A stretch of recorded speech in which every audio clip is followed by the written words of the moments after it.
is 22. Kawuono en tarik 26 dweno mar auchiel higa mar 2022. Wadwa wacho weche mag common questions. We want to talk about common questions. Penjo ma pile. Common questions. Penjo ma pile pile. Penjo ma sate. Chakruok.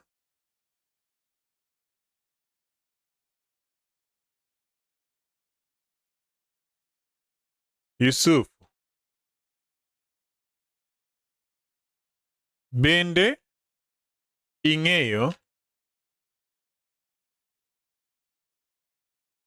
wacho dholuo. Yusufu. Bende ing'eyo wacho dholuo. Ang'eyo. Ang'eyo. Nende ne ipuonjori kanye? Ne ipuonjori kanye? Ne apuonjora e mbalariany. Ne apuonjora e mbalariany. Ne ipuonjori kanye? Ne apuonjora e mbalariany. Iwacho dholuo maler.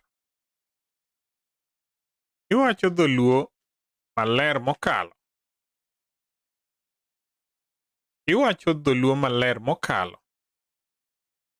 Erokamano. Erokamano.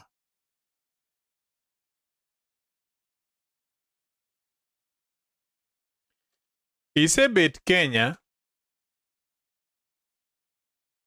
kuom aming'a maromo nade? Isebet Kenya kuom aming'a maromo nade?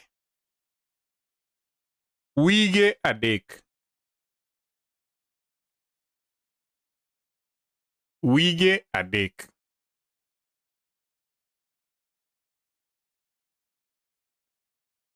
Be jaodi ni kodi? Be jaodi ni kodi?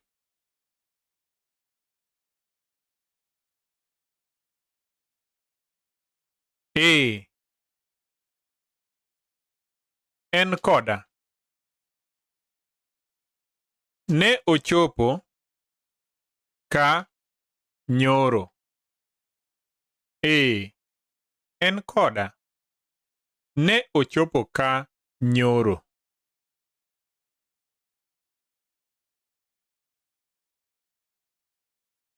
Be iselimo dala ma Kisii? Be iselimo Kisii? Ooyo. Pok adhi alimoga Kisii. Ooyo. Pok alimoga Kisii.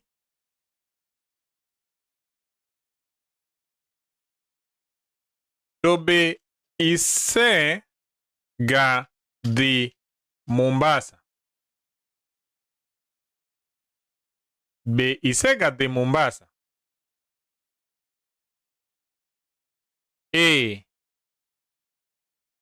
Ne adhi Mombasa dichiel e yor ohala.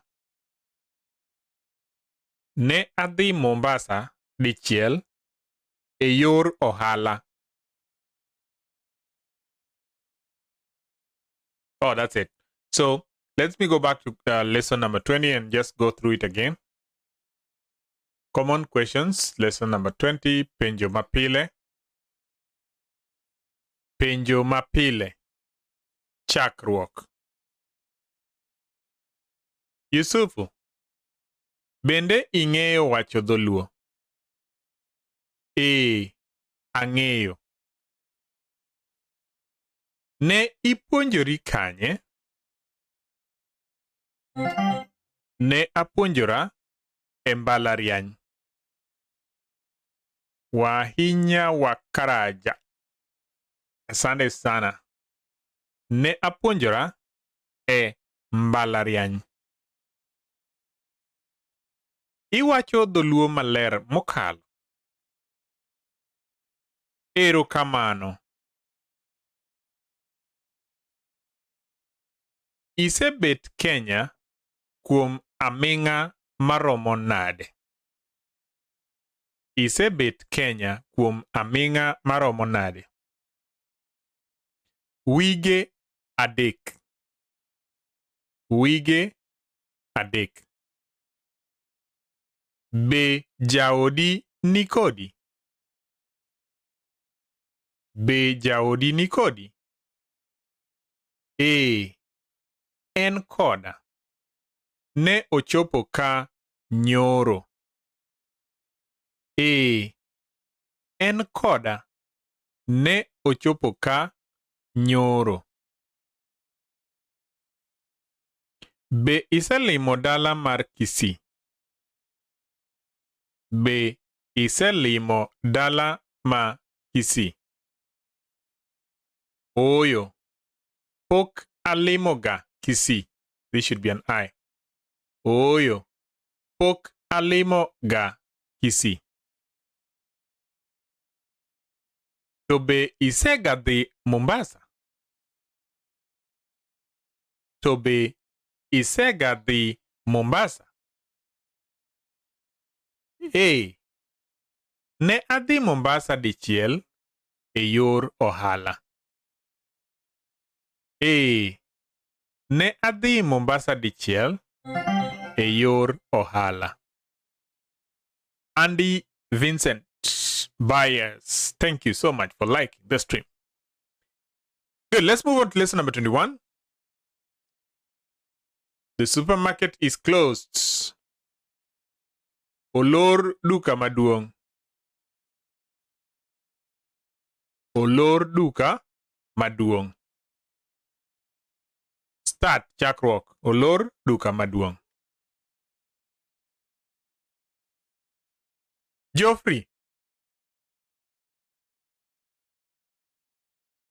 Geoffrey. Adhi e duka maduong'.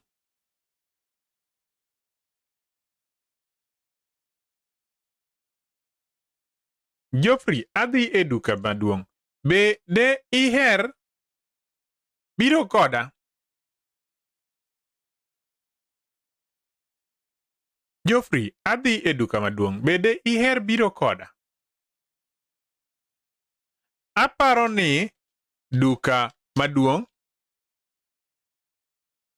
olor sechegi. Aparo ni duka maduong' olor sechegi. Oh!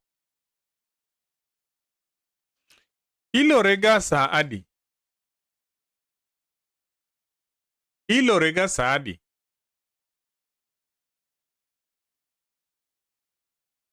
Ilorega sa ariyo otieno chieng' Jumapil. Ilorega sa ariyo otieno chieng' Jumapil.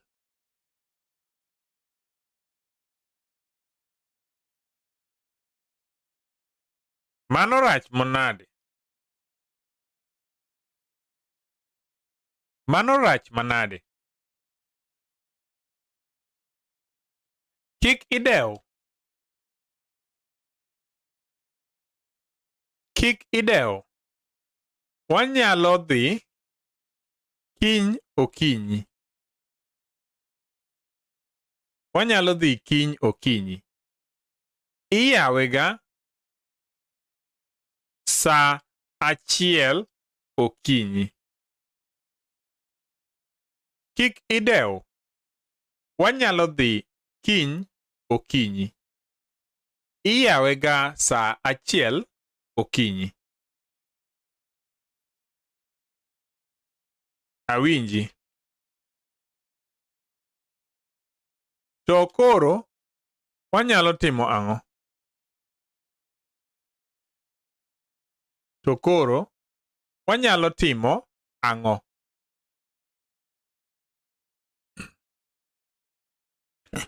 Wanyalo wuotho kuom nus mar saa. Wanyalo wuotho kuom nus mar saa. Nyaminwa biro chopo ka saa 2:30 otieno. Bang'e to wanyalo dhi chiemo kanyakla.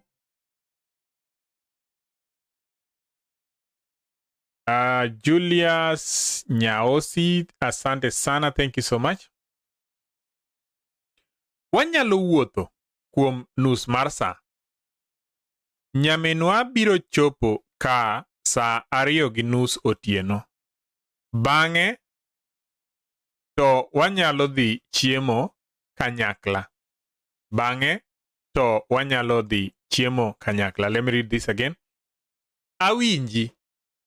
To koro wanyalo timo ang'o? Wanyalo wuotho kuom nus mar saa. Nyaminwa biro chopo ka saa 2:30 otieno. Bang'e to wanyalo dhi chiemo kanyakla.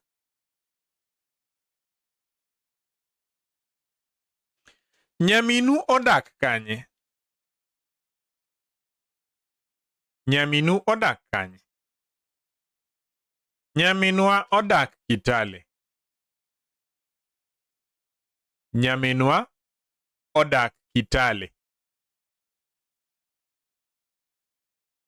Osedak Kitale aming'a maromo nade? Osedak Kitale aming'a maromo nade? Aparo ni osedak Kitale madhi higni 9. Aparo ni osedak Kitale madhi higni 9. Madhi higni 9. Mano bor ahinya. Long en bor. Mano osedak kanyo aming'a. Mano osedak kanyo aming'a. Ka ne pok odhi Kitale, ne odak kanye? Ka ne pok odhi Kitale, ne odak kanye? Ne odak Elgeyo Marakwet. Ne odak Elgeyo Marakwet. And that's it. So let me go through it again. Together. Boom, boom, boom. Lesson 21. The supermarket is closed. Olor duka maduong'. Chakruok. Jopri. Adhi e duka maduong'. Be de iher biro koda? Aparo ni duka maduong' olor seche gi. Aparo ni duka maduong' olor seche gi. Oh!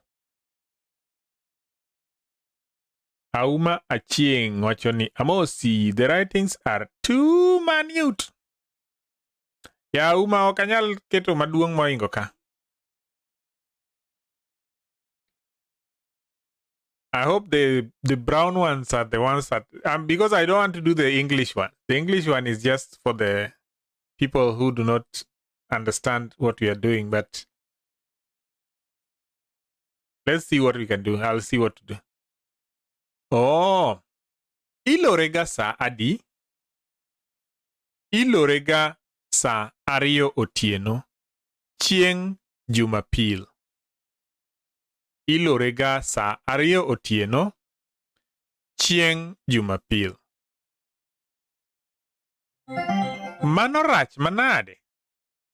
An akot. Erokamano ahinya for liking the stream. Mano rach manade? Kik idew. Wanyalo dhi kiny okinyi. Iyawega sa achiel okinyi. Kik idew. Wanyalo dhi kiny okinyi. Iyawega sa achiel okinyi. Awinji. To koro wanyalo timo ang'o? Awinji. To koro wanyalo timo ang'o? Wanyalo wuotho kuom nus mar sa. Nyaminwa biro chopo ka sa 2:30 otieno. Bang'e to wanyalo dhi chiemo kanyakla. Wanyalo wuotho kuom nus mar sa. Nyaminwa biro chopo ka sa 2:30 otieno. Bang'e to wanyalo dhi chiemo kanyakla. Oh, you're saying the English one, Auma. Erokamano Auma. Mano is intentional. The English is intentional, so that the person who wants to learn can pause and just read the English version. Thank you for the comment, though. I will try and adjust it a little bit. Nyaminu odak kanye? Nyaminu odak kanye? Nyaminwa odak Kitale. Nyaminwa odak Kitale. Osedak Kitale aming'a maromo nade? Osedak Kitale aming'a maromo nade? Aparo ni osedak Kitale madhi higni 9. Aparo ni osedak Kitale madhi higni 9.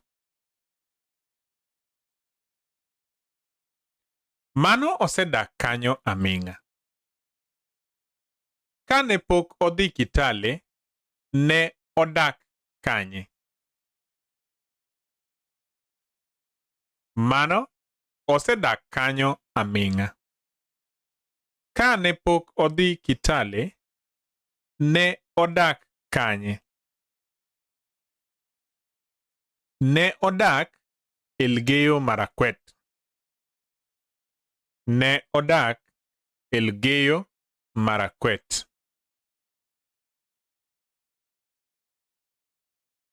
And that's it.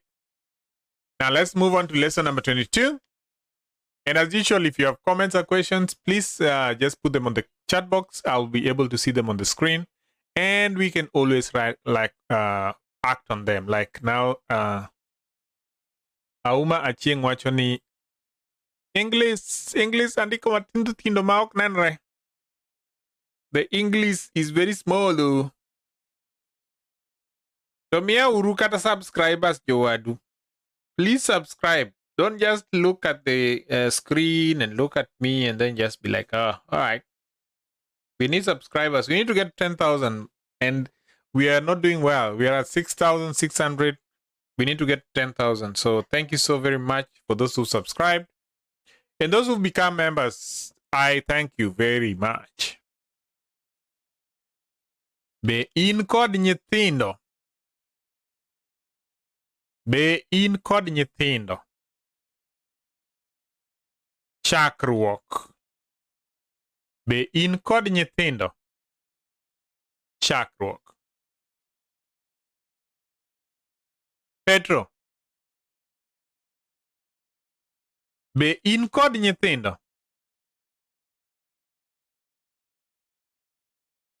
Petro, be in kod nyithindo? An kod nyithindo.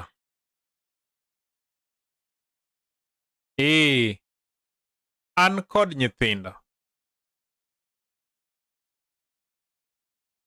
In kod nyithindo adi? In kod nyithindo adi?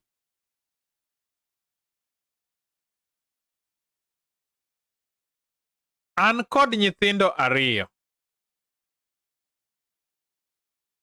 An kod nyithindo ariyo. Wuoyi or wuoyi kod nyako. An kod nyithindo ariyo. Wuoyi kod nyako.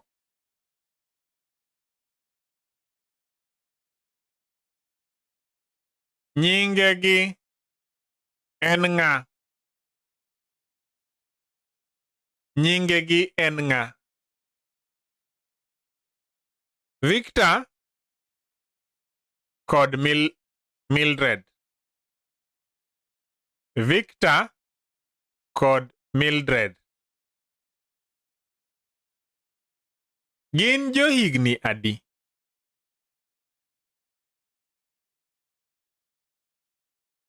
Gin johigni adi?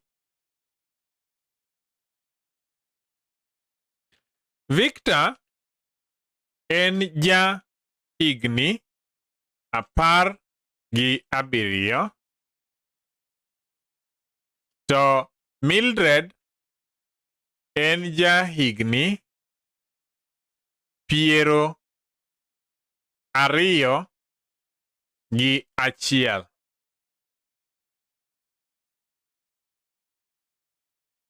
Gin jo higni adi? Victor en ja higni 17 to Mildred en ja higni 21.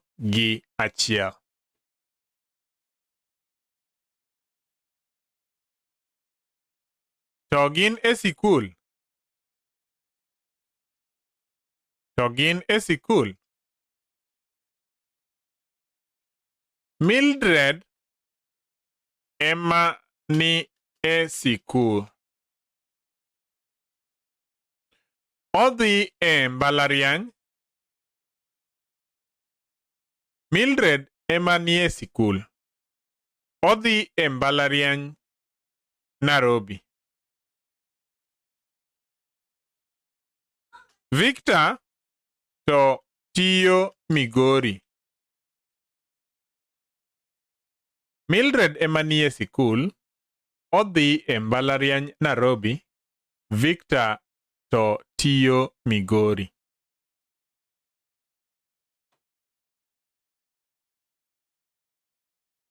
Mildred somo ang'o?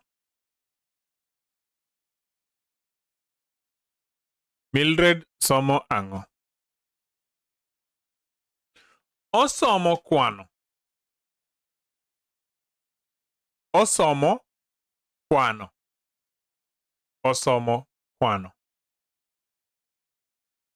Be entiere ka sani? Be entiere ka sani? Ooyo. En e sikul. En e mbalariany. Ooyo. En e mbalariany. Boom, that's it. So that is lesson number 22, I think. Let's just go through it. This is the last one of the day. And then we call it a day. Be in kod nyithindo. Be in kod nyithindo. Chakruok. Petro. Be in kod nyithindo. An kod nyithindo. Petro. Be in kod nyithindo? An kod nyithindo. In kod nyithindo adi? In kod nyithindo adi? An kod nyithindo ariyo. Wuoyi kod nyako. An kod nyithindo ariyo. Wuoyi kod nyako. Nyingegi en ng'a? Nyingegi en ng'a? Victor kod Mildred. Gin johigni adi? Gin johigni adi? Victor en jahigni 17 to Mildred en jahigni 21. Victor en jahigni 17 to Mildred en jahigni 21.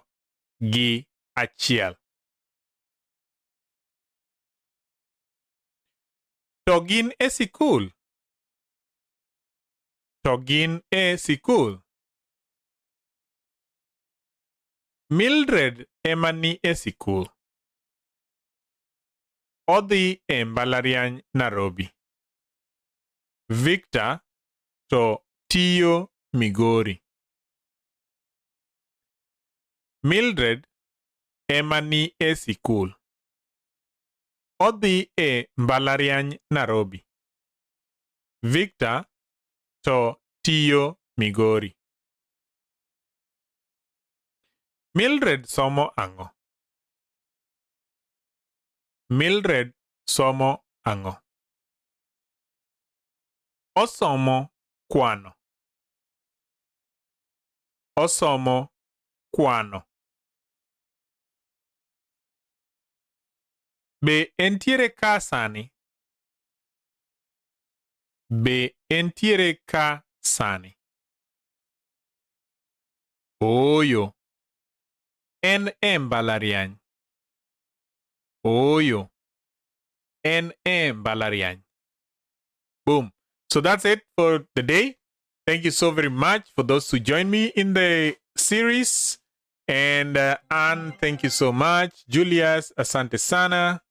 Andy, asante sana. Wahinya Karanja, asante sana. Mickey Paule, asante sana. Auma Achieng, erokamana ahinya. And if you want to say your thank yous, you can also type on the chat box. It will appear on my screen. Mohammed Rashid, asante sana. Adhikari Sudip. Hey, Adhikari Sudip, thank you so very much. And who else? Meseret Adilo Ayano. Meseret Adilo Ayano, thank you so very much.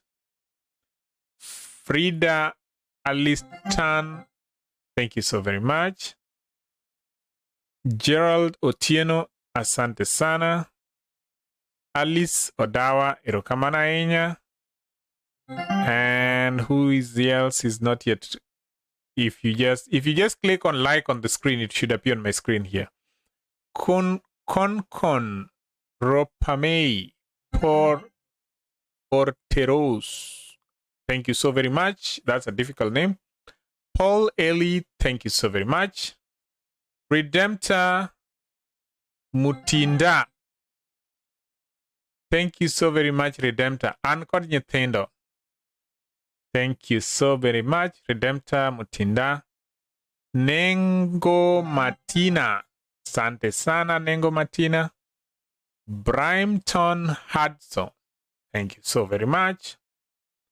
Samson Nyaoke. Sante sana. And everybody who is liked or who has liked this stream and haven't talked to you, I am talking to you now. I want to say I appreciate your work. I appreciate your support.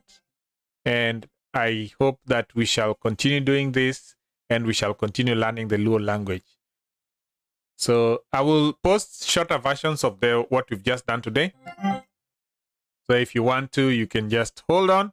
You can always go to our Luo English Dictionary channel on Facebook and YouTube, and you can always get the videos. So the videos are in there. And also, there's something that I usually say before we leave, that if you go and type Luo English Dictionary, then you can always join. You can support us by clicking the join button. And this join button has several options. You can join as a bronze member. Bronze members give $1.99 per month. That is about 200 Kenya shillings. Silver members give $4.99 per month, and that is about 500 Kenya shillings. And then gold members give $9.99 a month, and that is about 1,000 Kenya shillings. And platinum members give $24.99 a month, and that is about 2,500 Kenya shillings. So you can always support our channel by clicking on any of them, joining at any time. Remember, you can also leave at any time that you want. And so far, these are the members that we have in there. And you can always support the channel. That is the only way you can support the channel financially. If you want to support the channel but not financially, you can always just share our videos with 2 or 3 people. That's good enough. You can share it in your Facebook groups, in your WhatsApp groups, anywhere that you want to share. That way you will be supporting the channel more than you think. So that's it for the day, and thank you so very much, and I hope you have a great evening, and I will see you next time. Oriti.